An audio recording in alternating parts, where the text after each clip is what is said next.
여러분 지난주에 우리가 말씀을 통해서 베드로의 고백을 통해 마가복음의 전환이 이루어졌다는 것을 말씀드렸습니다. 그래서 마가복음의 1장부터 8장까지 이 베드로의 고백이 있기 전까지는 주로 그 주제가 예수님은 누구신가에 관한 주제입니다. 예수님은 하나님의 아들이시라는 것을 드러내는 내용으로 1장부터 8장까지 내용이 되어 있습니다. 예수님의 능력을 통해서 그 하나님의 아들이라는 것을 보여주는 것입니다.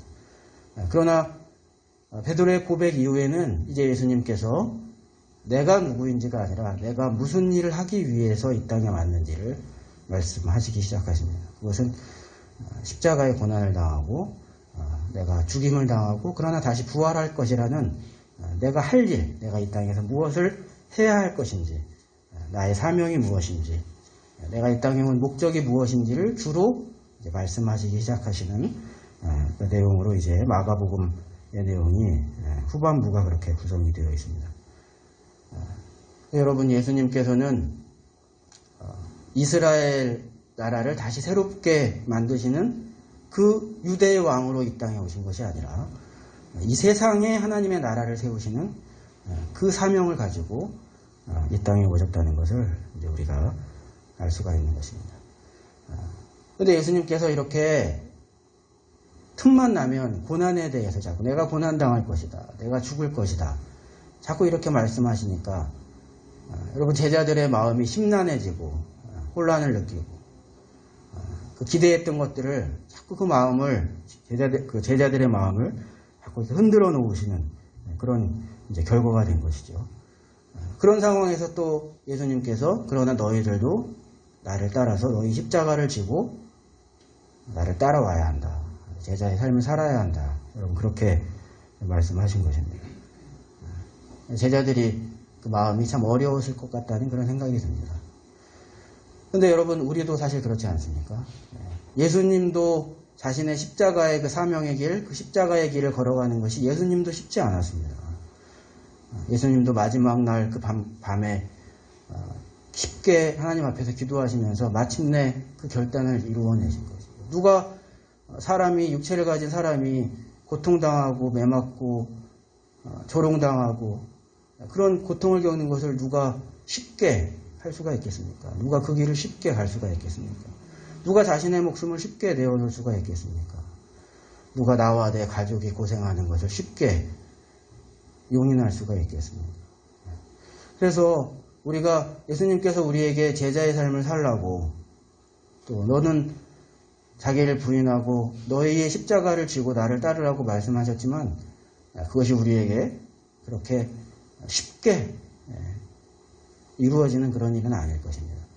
그럼에도 불구하고 예수님의 말씀이기 때문에 우리는 그 길을 따라가야 하는 것이죠.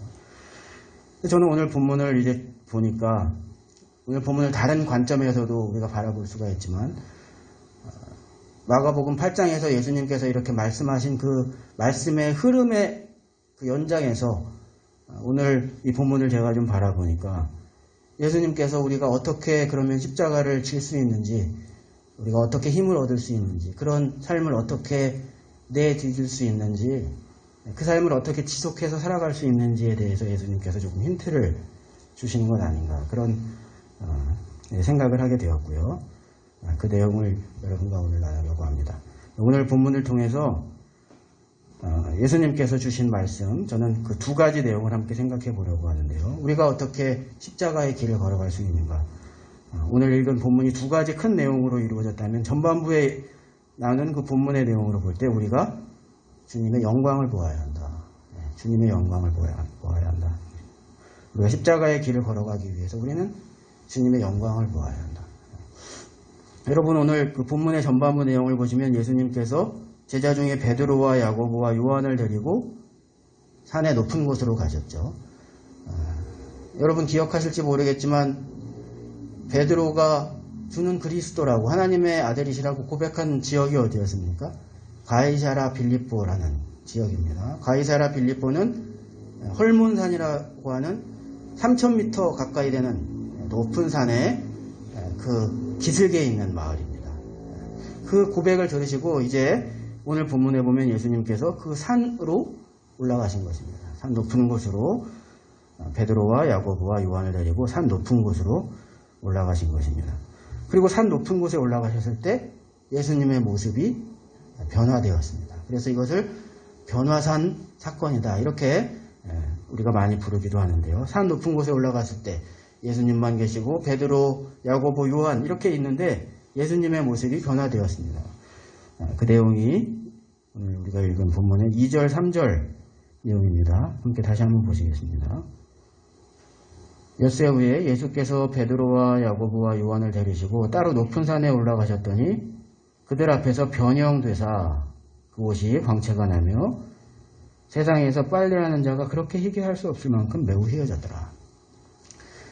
그래서 예수님께서 오늘 본문을 보면은 예수님께서 하얗게 이렇게 빛이 나서 예수님의 모습이 하얗게 빛이 났다. 그래서 이 마가는 어떻게 기록했냐면 참 순수한 표현을 썼습니다. 어떻게 그렇게 하얗게 될 수가 있느냐. 도저히 빨래를 통해서는, 세탁을 통해서는 그렇게 하얗게 할 수 없을 만큼 예수님의 모습이, 예수님의 옷이 하얗게 이렇게 되었다. 하얗게 예수님에게서 광채가 빛난다. 그렇게 본문이 기록하고 있는 것입니다. 여러분, 그런데 이제 이런 그 광채, 영광의 광채가 일어나는 것이 구약의 기록에 있었습니다. 구약의 기록에 언제 있었냐면요, 모세가 시내산에서 하나님을 만날 때 이런 모습이 있었습니다. 그래서 하나님의 영광이 너무나 밝게 빛났기 때문에 모세는 하나님의 얼굴을 그 당시에는 바라보지를 못했습니다. 사람이 그 하나님의 영광을 바로 바라보면 그 거룩함에 의해 죽을 수밖에 없기 때문에 모세는 하나님의 얼굴을 바로 보지를 못했습니다. 그런데 그 모습이 예수님에게서 나타난 것입니다. 그러니까 베드로나 야고보나 요한은 그 구약의 사건을 잘 알고 있는 유대인입니다. 하나님의 영광의 광채를 잘 알고 있는 유대인입니다. 그 베드로와 야고보와 요한 앞에서 이 예수님의 모습이 그 구약의 그 모습처럼 광채가 나며 그들 앞에서 변형된 모습을 보이는 것입니다. 여러분, 그러면 왜 예수님께서 이런 모습을 제자들에게 보여주셨을까요? 이때 그냥 한번 그래 본 것은 아니에요. 예수님 자신을 위해서 이 변형된 모습을, 영광된 모습을 예수님 자신을 위해서 나타내셨을까요? 그렇지는 않았을 것입니다. 이 모습은 제자들을 위해서 예수님께서 보여주신 것입니다. 이 모습을 통해서 예수님께서 제자들에게 알려주고 싶으셨던 내용은 무엇일까요? 알려주고 싶으셨던 것은 무엇일까요? 그것은 내가 하나님이다. 내가 너희가 알고 있는 대로 그 영광의 광채가 나는 하나님이라는 것을 알려주고 싶었던 것입니다. 왜냐하면 제자들은 지금 심란하거든요. 예수님에 대하여 혼란을 느끼고 있는 것입니다. 예수님이 정말 그 메시아가 맞으신가? 예수님이 정말 이런 절대적인 능력을 가진 그분이 맞으신가? 하나님의 아들이 맞으신가? 그렇다면 왜 위대한 왕국을 건설하고 절대적인 능력을 보여주시지 않고 자꾸 심란한 이야기를 하시느냐? 왜 자꾸 죽는다고 하시느냐? 왜 자꾸 고생한다고 하시느냐? 진취적이고 비전 있는 이야기, 승리할 것이라고 자꾸 이야기를 해주셔야지. 내가 다 평정할 것이라고, 너희들은 아무 걱정하지 말라고 이야기를 해주셔야 되는데 왜 예수님은 자꾸 죽는다고 하시냐? 왜 자꾸 고난받는다고 하시냐? 제자들의 마음속에 예수님에 대한 약간의 혼란이 생기기 시작하는 것입니다. 예수님께서 이 모습을 통해서 나는 하나님 본체, 내 본질은 하나님이라는 것을 제자들에게 보여주신 것입니다. 그게 잘못된 것 아니야. 얘들아, 내가 그 말을 한다고, 고난받는다고 한다고, 십자가를 진다고 이야기한다고, 너희들도 너희 십자가를 지어야 한다고 이야기한다고 잘못된 것 아니야 라는 것을 제자들에게 이야기하신 것입니다.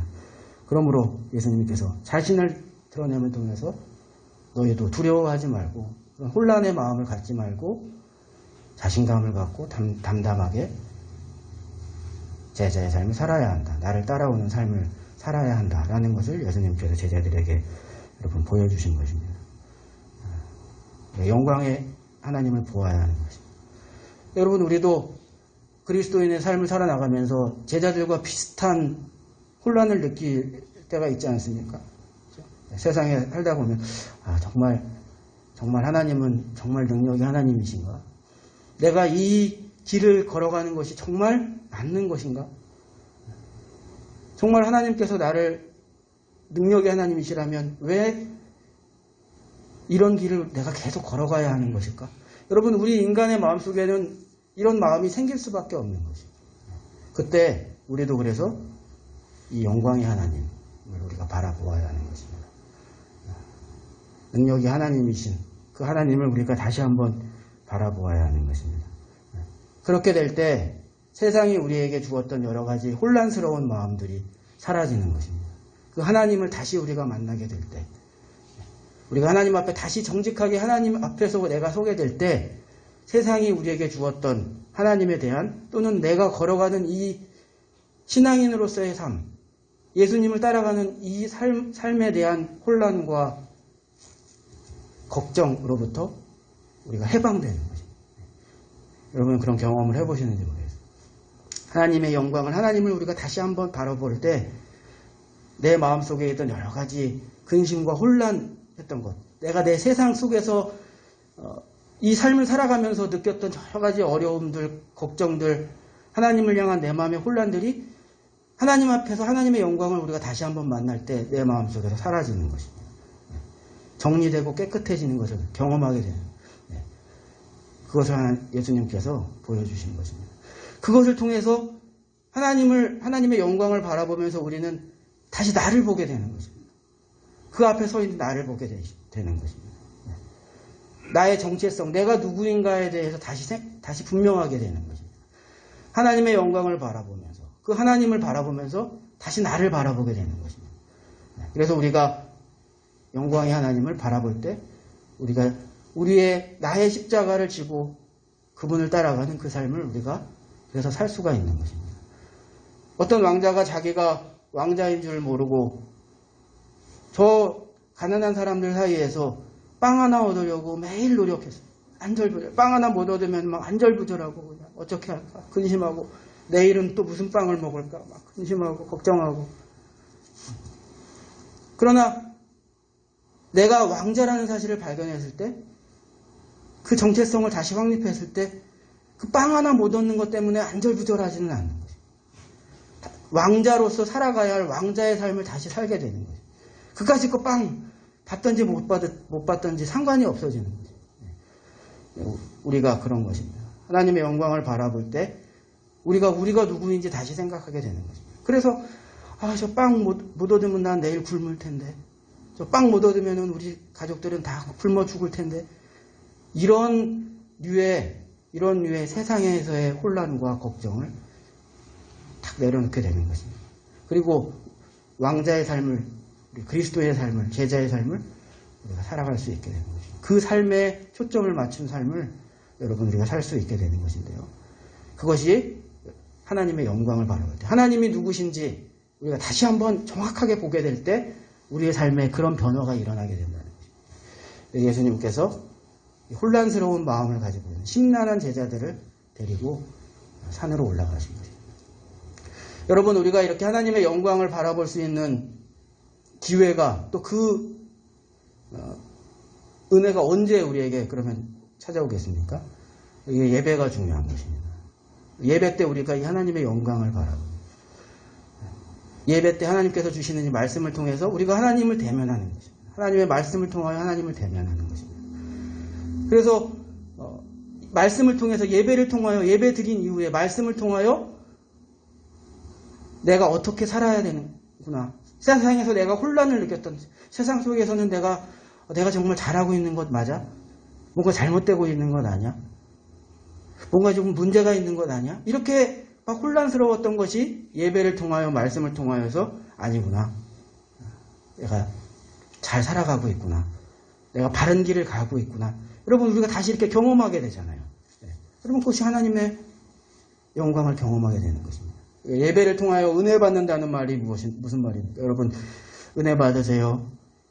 예배를 통해서 은혜 받았습니다. 말씀을 통해서 은혜 받았습니다. 그것이 무슨 말이겠습니까? 하나님을 경험했다는 말이에요. 하나님을 만났다는 말입니다. 은혜를 받았다는 거, 예배를 통해서 은혜를 받았다, 말씀을 통해서 은혜를 받았다는 것은 그 말씀을 통해서 예배를 통해서 하나님을 경험하고 만났다는 일입니다. 그럼 사람이 하나님을 경험하고 만났을 때 그 사람에게 일어나는 일은 무엇입니까?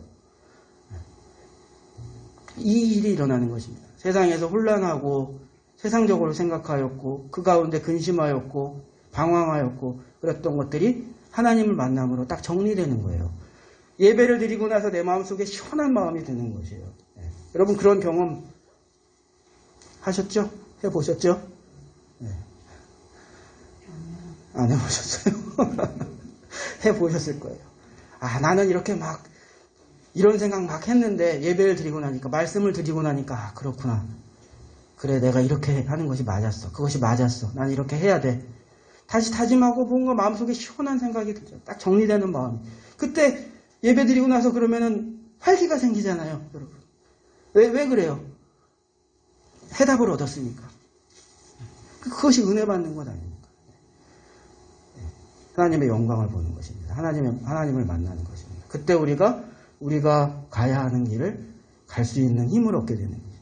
그래서 예수님께서 제자들을 산으로 데리고 올라가셔서 그 영광의 모습을 보여주신 것이죠. 그래서 이것이구나. 제자들도 알게 된 것입니다.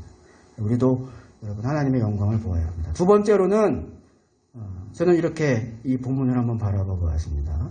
두 번째는 기도하는 것입니다. 후반부에 오늘 읽은 우리 본문의 후반부의 내용을 통해서 우리가 기도를 통해서 우리의 십자가를 지고 우리의 삶을 걸어갈 수 있게 되는 것입니다. 후반부의 내용 여러분 무슨 내용이었냐면요. 예수님께서 제자들과 산에서 내려오셨는데 어떤 사람이 예수님께 무리들과 함께 나왔습니다. 그래서 어떤 내용인가 예수님께서 들어보셨더니 내 아들이 귀신이 들렸는데 그래서 내쫓아야 되는데 예수님의 제자들이 에게 부탁을 했던 거예요. 예수님의 제자들이 그렇게 하려고 노력을 했는데 그 귀신을 쫓지를 못했어요. 예수님께서 베드로와 요한과 야고보만 데리고 올라가시고 나머지 제자들은 이제 밑에 있었고 이 사람이 그 나머지 제자들에게 이 내 아이에게 들려있는 귀신을 내쫓아달라고 부탁했는데 이 제자들이 그 일을 이루지 못한 것입니다. 그래서 예수님께 말씀드린 거죠. 그래서 오늘 본문을 보면 예수님께서 그 귀신을 쫓아내시고 다시 들어가지 말라 그렇게 명하셨습니다. 자, 그리고 이제 이 사건이 정리가 되고 집으로 돌아갔습니다. 그래서 28절, 29절을 제가 좀 주목해서 보았는데요.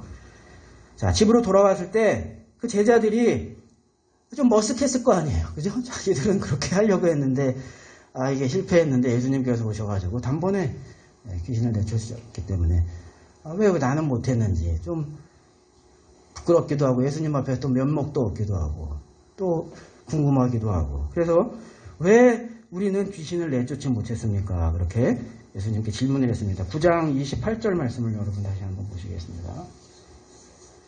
집에 들어가심에 제자들이 조용히 묻자오되 우리는 어찌하여 능히 그 귀신을 쫓아내지 못하였나이까. 그렇게 제자들이 질문을 했습니다. 그러자 예수님께서 29절에 뭐라고 대답하셨습니까? 29절 말씀 보시면 이르시되 기도 외에 다른 것으로는 이런 종류가 나갈 수가 없습니다. 네. 기도하지 않았기 때문이다. 기도하지 아니하고는 이런 역사가 이런 능력이 나갈 수가 없다. 그렇게 예수님께서 말씀하신 것이죠. 자, 그러면 예수님의 말씀, 예수님의 대답을 바탕으로 우리가 생각해 보면 제자들이 귀신을 내쫓으려고 했지만 안간힘을 썼지만 실패한 이유가 무엇이겠습니까? 자기 힘으로 하려고 했기 때문에. 자기 힘으로 했기 때문에. 여러분, 기도라는 것이 무엇입니까? 하나님 의지하는 것이잖아요. 하나님과 함께하는 것이잖아요. 하나님의 힘을 얻는 것이잖아요. 하나님 안에 거하는 것이죠. 그것이 기도의 본질 아닙니까? 기도를 통해서 우리가 하나님 안에 거하게 되는 거예요. 하나님과 함께하게 되는 거예요. 그래서 하나님의 능력이 우리의 능력이 되는 것이고 기도의 능력인 것입니다. 근데 예수님께서 이렇게 말씀하셨다는 것은 그 기도의 행위, 너희가 시작하기 전에 하나님 어쩌고 저쩌고 이렇게 기도의 행위를 했느냐 그 부분이 중요한 것이 아니라 기도를 통해 나타나는 이 내용이 무엇입니까? 그것을 너희가 하려고 했냐? 너희 스스로 하려고 했냐? 아니면 하나님의 힘으로 하나님 의지하면서 하나님 안에서 하려고 했느냐. 그 차이인 것입니다. 너희가 하나님 안에서 하나님의 능력으로 하지 않고 너희가 노력은 했으나 그러나 너희 스스로 하려고 하지 않았느냐. 뭔가 인간적으로 하려고 하지 않았느냐. 그렇게 안간힘을 쓰지 않았느냐. 그래서 안 된 거야. 예수님께서 그렇게 말씀해 주시고. 그래서 여러분 이 내용을 제가 말씀드린 것처럼 예수님께서 8장 마지막 부분에 말씀하셨을 때 우리가 우리의 자기를 부인하고 자기 십자가를 지고 나를 따라오라 말씀하셨을 때 우리가 그렇게 안 하고 싶은 사람이 있습니까? 예수님 믿는 사람 중에 그렇게 예수님 따라가기 싫은 사람이 있습니까? 안간힘을 쓰지만 그러나 우리가 왜 실패하느냐? 이 예수님의 대답에서 우리가 그 해답을 좀 찾아봐야 합니다. 우리가 하나님 안에 거하지 않기 때문에 온전히 하나님 안에 거하지 않기 때문에 기도하지 않기 때문에 무언가 인간적인 노력으로 안간힘을 쓰기 때문에 금욕적으로 내가 뭔가 다른 어떤 행위로 내가 그렇게 신앙인의 삶을 내가 그렇게 예수님 따라가는 삶을 그렇게 살으려고 시도하기 때문에 그것이 실패하는 거죠. 그럼 여러분 우리가 이 본문을 통해서 우리가 되돌아볼 때 우리가 어떻게 제자의 삶을 걸어갈 수 있습니까? 우리가 어떻게 내 십자가를 지고 예수님을 따라갈 수 있습니까? 하나님께 맡겨야 하는 것입니다. 내 삶을 온전히 하나님께 맡겨야 하는 것입니다. 매일 기도하며 주님 앞에 우리의 삶을 내어놓아야 하는 것입니다. 날마다 우리의 삶을 주님 앞에 내어놓아야 하는 것입니다. 그 작업을 통해서 우리가 하나님을 따라가는 하나님을 바라보는 예수님의 제자가 되는 그 삶을 여러분 우리가 살아갈 수가 있는 것입니다. 우리가 기도하고 하나님 안에 거할 때 하나님께서 우리에게 주시는 여러분 용기를 얻게 될 줄로 믿습니다. 기도할 때 하나님 안에 거할 때 우리가 그렇게 되는 거죠. 여러분 당연한 것 아닙니까? 요한복음의 내용을 통해서 보면 이 마지막 날 저녁에 예수님께서 제자들에게 많은 내용을 가르쳐 주셨는데 이 만찬하는 그 저녁에 목요일 저녁에 예수님께서 많은 내용을 제자들에게 이제 막 폭풍같이 쏟아내시고 사실은 가셨어요. 그 내용 중에 한 가지 내용이 포도나무 비유입니다. 나는 포도나무야. 너희는 가지야. 너희 가지가 어떻게 열매를 맺고 생명력 있게 잘 살 수가 있니? 포도나무에 붙어 있어야 해.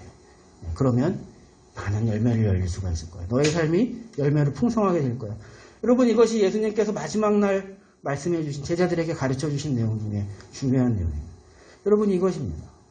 우리가 우리 스스로의 능력으로 아무리 하려고 해도 우리는 실패할 것입니다. 그것은 인간의 능력으로 해낼 수 있는 삶이 아닌 것입니다. 우리가 예수님께 포도나무인 예수님께 우리가 붙어 있습니다. 그 안에 거하면 여러분 우리가 예수님께서 우리에게 원하시는 이 자기 십자가를 지는 이 삶을 여러분 우리가 걸어갈 수 있을 것입니다. 기도하시길 바랍니다. 매일 말씀 묵상을 통해서 여러분에게 드리는 그 짧은 시간이지만 여러분 기도하시고 더 기도하시기 바랍니다. 여러분 어저께 1시간 기도하셨어요? 제가 어저께 매일 말씀 묵상에 다 읽기는 읽으셨죠? 오늘만이라도 한번 1시간 기도해 볼까? 여러분 이런 마음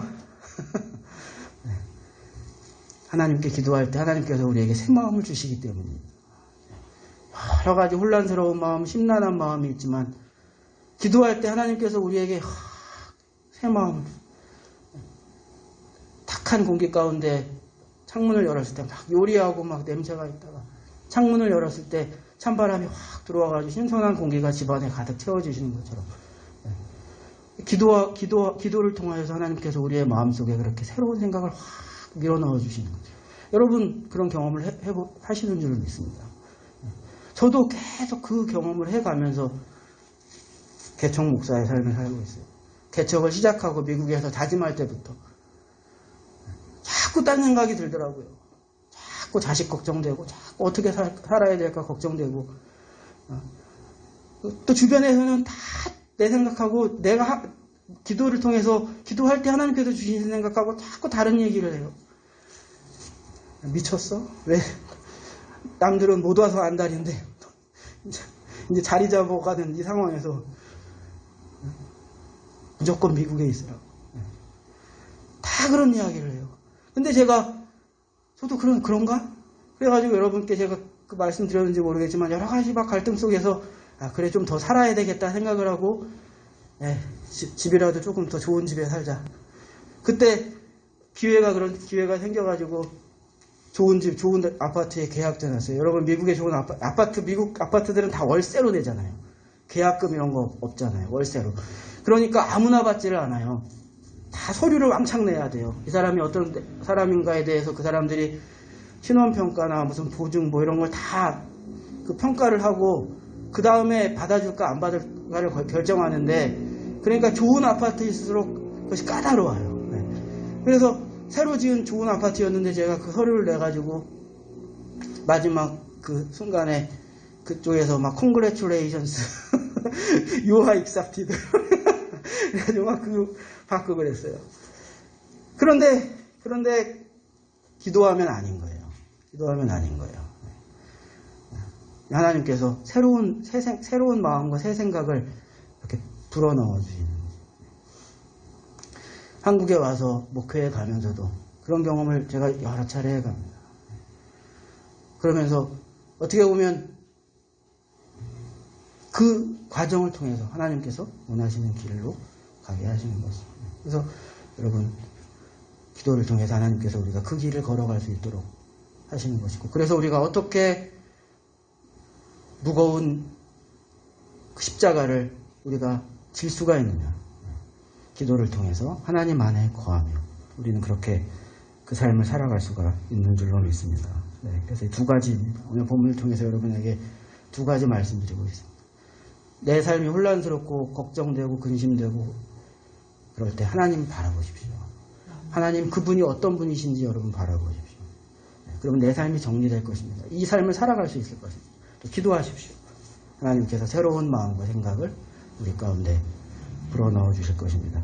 자, 이렇게 우리가 십자가를 지며 살아가야 하는데요. 마지막으로 여러분에게 조금 더 말씀드릴 것은 이 십자가를 지는 것은 그러면 무엇이냐? 자기 십자가를 지는 것은 무엇이냐? 그것은 지난주에 한번 말씀드린 것처럼 하나님 뜻에 순종하는 삶을 사는 것입니다. 십자가를 진다는 것은 하나님 뜻에 순종하는 삶을 사는 것입니다.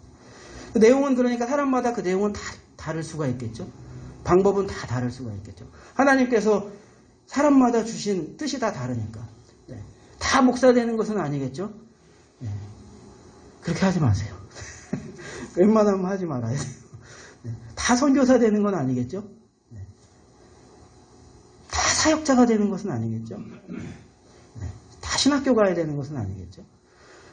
하나님께서 그러나 그 사람마다 하나님께서 주신 그 하나님의 뜻이 있는 것입니다. 그것에 순종하는 것입니다. 그런데 그 방법과 모양과 내용은 다 다르겠지만 그러나 원리는 하나입니다. 십자가를 지며 걸어가는 그 삶은 하나님께서 주신 뜻은 모양은 다르지만 방법은 다르지만 원리는 다 하나예요. 그것은 무엇이냐면 섬김을 통해 이루어가는 것입니다. 섬기는 것입니다. 섬김을 통해 하나님의 뜻을 여러분 이루어가는 것입니다. 세상과는 다른 길인 것입니다. 그것이 그래서 좁은 길이고 십자가를 지는 길입니다. 당당하고 막 세상에서 얻을 거 다 얻고 막 여러분 그런 길이 아닙니다. 모양은 다르고 내용은 다르고 방법은 다르지만 여러분 섬김을 통해 승리하는 것이 십자가의 길입니다. 하나님께서 다 사람마다 그런 모양의 그런 원리의 하나님의 뜻을 전해주시는 것입니다. 그 사명을 주시는 것입니다. 예수님도 마찬가지였던 것이죠. 예수님께서 사신 삶을 마가복음 10장 45절 마가복음의 주제라고도 말할 수 있는데 마가복음 10장 45절 내용을 보시면 이렇게 되어 있습니다. 인자가 온 것은 섬김을 받으려 함이 아니라 도리어 섬기려 하고 자기 목숨을 많은 사람의 대속물로 주려 하십니다. 예수님의 삶, 예수님의 십자가를 그대로 나타내주고 있는 것입니다. 섬김과 희생을 통해서 그러나 승리하는 것입니다. 그러니까 여러분 이것이 십자가의 길입니다. 우리가 따라가야 하는 길입니다. 섬김과 희생을 통해서 망하는 것이 아니라 섬김과 희생을 통해서 승리하는 것입니다. 이 세상에서 우리가 누리고 세상을 얻으면 그러나 패배하는 것입니다. 그러나 십자가를 지면 승리하는 것입니다. 여러분 예수님께서 십자가를 거절하셨다면 그것이 예수님의 승리입니까? 예수님께서 마지막 그 순간에 하나님 나 이거 도저히 못하겠어요. 그리고 유대의 왕의 길을 걸었다면 그 많은 지지 세력을 규합하셔서 권력을 얻으시고 유대의 왕의 길을 걸으셨다면, 십자가의 길을 거절하시고 유대의 왕의 길을 걸으셨다면, 그러면 예수님의 승리입니까? 패배잖아요. 패배. 십자가의 길은 그런 것입니다. 희생과 섬김을 통하여 승리를 얻는 것입니다. 그것이 십자가입니다. 우리가 세상에서 즐거움을 누리고 얻는 것을 얻고 세상에서 기쁨의 소리를 높이면 여러분 그 삶을 바라보면서 사탄도 내가 이겼다 그러는 것이죠. 그러나 우리가 세상을 거절하고 예수님처럼 우리가 섬김의 그 삶을 살아갈 때 여러분 그것은 승리로 이어지는 삶이에요. 그래서 천사가 우리 곁에서 웃는 것입니다. 그래서 이 십자가의 길은 방법은 다 다르지만 하나님께서 개인마다 주신 뜻은 다 다르지만 원리는 하나이다. 섬김과 희생을 통해서 승리를 얻게 되어지는 것입니다. 골로새서 2장 15절 보면 그 승리를 이렇게 이야기했습니다. 통치자들과 권세들을 무력화하여 드러내어 구경거리로 삼으시고 십자가로 그들을 이기셨느니라. 다른 사람들은 다 바라보기에 예수님이 패배했다고 생각하였지만 그러나 예수님은 그 십자가의 죽음으로 사단의 머리를 부수신 것입니다. 여러분 이것이 십자가의 길인 것입니다. 그래서 여러분 십자가의 영광과 그 십자가의 고난은 여러분 하나인 것입니다. 십자가와 영광은 여러분 하나인 것입니다. 오른밤을 맞으면 왼밤을 내어주는 것이 그래서 승리인 것입니다. 오리를 가자고 하면 승리를 가주는 것이 그래서 손해가 아니라 승리인 것입니다. 여러분, 저와 여러분이 이런 삶, 자기의 십자가를 지는 삶, 섬김을 통해 승리를 이루는 삶을 살아갈 수 있기를 원합니다. 그것이 위대한 삶일 줄 믿습니다. 여러분, 예수님께서 이 땅에 살아간 사람 중에 가장 위대한 사람이다. 여자가 낳은 사람들 중에 가장 큰 자라고 이야기한 사람이 누구입니까? 침례 요한이죠. 침례 요한은 몇 살에 죽었냐면요. 30살에 죽었습니다. 30살에. 예수님은 33살까지 사셨는데 침례 요한은 30살에 죽었습니다. 사역은 6개월밖에 못했습니다. 예수님은 그래도 3년 하셨는데 침례 요한은 30년 살고 그 중에 사역은 딱 6개월밖에 못했습니다. 패배입니까? 예수님께서 뭐라고 평가하셨어요? 가장 위대한 자다. 여자가 낳은 중에 가장 멋진 삶을 살아간 사람이 누구냐? 나는 침례 요한이라고 생각해. 예수님께서 그렇게 말씀하신 것입니다. 왜 그렇습니까? 자기의 십자가를 지고 섬김의 삶을 살았기 때문에 하나님의 뜻을 자기의 삶 가운데 겸손하게 이루어냈기 때문에 예수님께서 그렇게 말씀하신 것입니다. 여러분 우리가 이런 삶 다시 한번 시작할 수 있기를 예수님의 이름으로 축복합니다.